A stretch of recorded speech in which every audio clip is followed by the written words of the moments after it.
We're back for the 2020 Experience podcast, and today's episode is a little bit different. So if you're listening, that's great, and we love it, and we'll hope to make it plenty entertaining for you. But you'd be better served to watch this one because we're gonna learn some stuff from Jeremy today. We're talking about chest. Chest. Yeah, it's a popular topic this time of the year. Well, yeah, for the beach. Or, well, not for the beach, but for the pool. For the pool, for the beach, wherever you take your shirt off, it's all good. But also even more important, like it's just. And what's one of the biggest issues that we have with people? Shoulders. Shoulders. Yeah. Shoulders. Yeah. So why do you have me laying down here right now? Well, I'm on a foam roller for people you listening. Foam roller. We've all seen this drill, and I'll take this first, right? Where we've talked about people where they're trying to get their core stable, just your heels on the ground. You put your hands up, and you do the variation where you bring it up, and then bring it down, and then bring the other side up, and try and keep the core engaged while you're moving the lower body and everything. But now we're gonna add a little dynamic to it, right? So. That looks pretty good, just because I know you practice this a lot, though, don't you? I have. Yeah. Messed myself up. Yeah, from messing yourself up. Now what you're going to do, let's go hands the other way. And I just want you to try and bend this upwards, right? So just try and it doesn't have to be crazy tension, but if you notice, and you can maybe see it from the computer when you're watching, you can see his shoulders go sit straight down. What if I'm watching from a phone? From your phone? Or an iPad. His shoulders sat straight down. Just trust my eyes, you know yes. what I'm saying? But his chest is squeezed, and now how does it feel when you're doing it now? I feel rock solid and stable. Yeah, rock solid. It activates. So the big thing with this is it's activating your internal torque chain. So we talk a lot about nervous system. So talk to me about chest. So we're here to talk about chest today. so I want to talk about chest from the standpoint of what's going on with the shoulder and why the chest is so important and why it's underutilized. So what do people normally do during the day?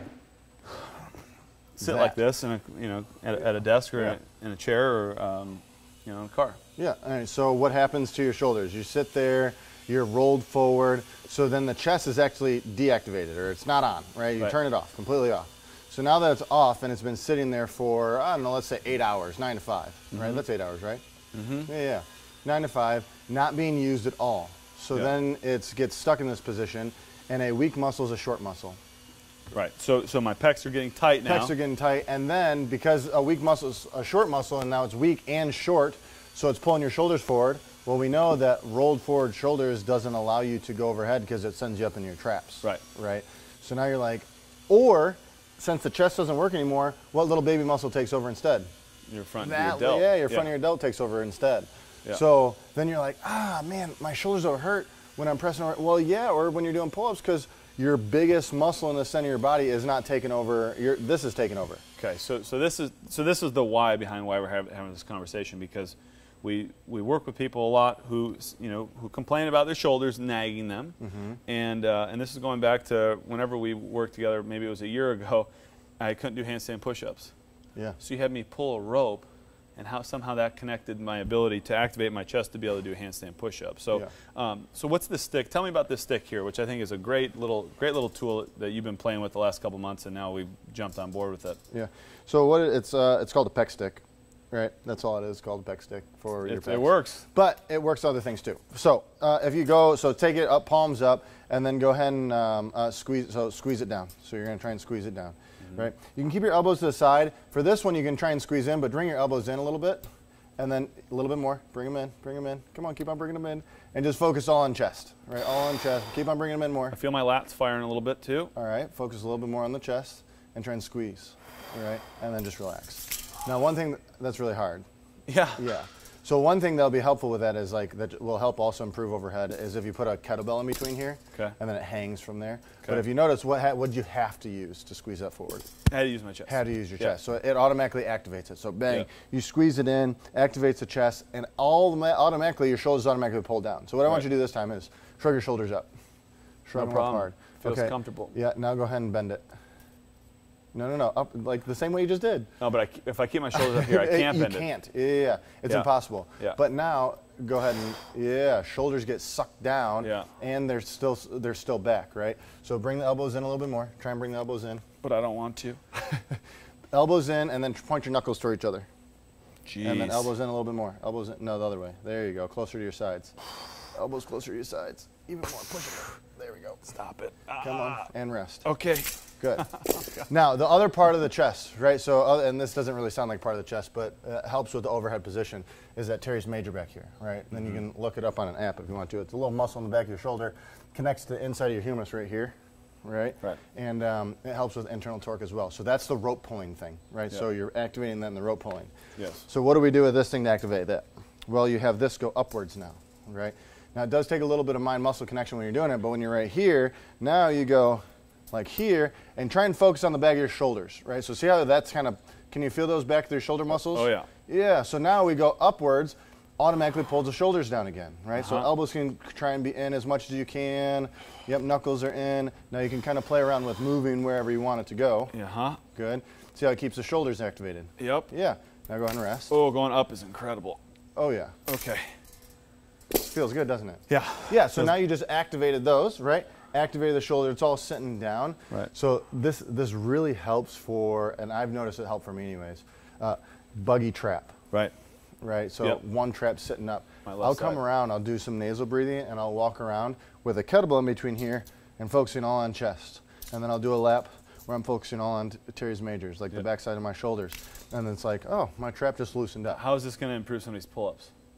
By actually using your chest. But show me on the pull-up bar though. So if you're hanging from the pull-up bar, most people don't use their chest while they're doing pull-ups. Right. Yeah, because they're right here. Right. Right. And you know, and we're thinking about kipping pull-ups. We think of pull-ups as just as a pull, right? There's a lot more going on in a pull-up than there is, you know, just pulling, right? So when we kip, that's kind of looks like a little bit of a push. You're pushing, right? Yeah, you're pushing down. And then you pull up. Now, if you're trying to stay in a hollow position, what needs to happen for hollow? Well, you need to use your teres major. You need to use your chest to stay in a hollow position. Right. You can't stay in a hollow position like this. So the hollow position, you know, if you're, are we just talking about like a simple hollow position? If you're here, you have to activate. Have to. Everything squeezes inwards. Yep. Right. And then when you push back away, well, there's another push. And if you're doing butterfly pull-ups, it's even more an emphasis on pushing back when you're going all the way through again. So you're using your chest even more. So you have so this is for the people who have, you know, a shoulder issue. We've all got a shoulder issue. Let's be honest about that. So this is for anybody who utilizes their shoulder in some sort of an athletic fashion, especially younger athletes. I mean, can you imagine the way this will improve? Yeah. Well, it'll improve posture, but also improve strength. So, you know, what's your quick 2-minute? What should somebody be doing to build chest strength? Well, let's start without benching per se. Yeah, I mean, do this thing. Yeah, okay. Do a lap down and back every day whenever you get here. What if I don't have it? Okay, well, you have them here, I guess. Yeah. What if I don't have a peck stick? Yeah. Oh, so you want to do the push-up? Can I use a kettlebell? Can I use a dumbbell? Can I use a sandbag? What are some great tools? Anything you can squeeze inwards. Yeah. Right, squeeze inwards. Do some push-ups where you're focused on squeezing inwards. Do some holds. I mean, pretend you're squeezing something inwards. I don't know, take your hands like this and, all right, now squeeze your chest as hard as you possibly can. Right. I mean, you can do that sitting at your desk if you wanted to. This is true. Yeah. This is actually really true. If you're watching this right now, I'd seriously try this. As hard as you possibly can. And you'll save some money buying a peck stick. That actually is really good. It really works great. That's fantastic. But I do it with I call them dookie throw. I'll do them with small children. I'll hold a kid in front of me. Don't squeeze them. Don't squeeze them too tight. But just that activation in front of you locks it down. So you recommend this before a workout? Before a workout, absolutely. Cool. Yeah, that's a lot of times how I warm up. I'll get on the bike. I'll do a lap down and back, get back on the bike, do a lap down and back. So this is very, very similar to the kettlebell holds we've done. We've done a lot of kettlebell holds or kettlebell presses to get the chest to turn on. Yeah. Try another thing. So ready to go and hop on up. I thought I was done. Nope. Okay. Ready to try We're wrapping up the podcast. Oh, all right, wrapping up. All right, we'll wrap up. Batteries are almost dead. So now bend it upwards. Activate teres major. All right, now do air squats. Oh, this is interesting. Yeah. Oh, what has to happen? Everything stays locked in. Now you can't go anywhere with your upper body. You're going nowhere. Yeah, so now flip it around. Good.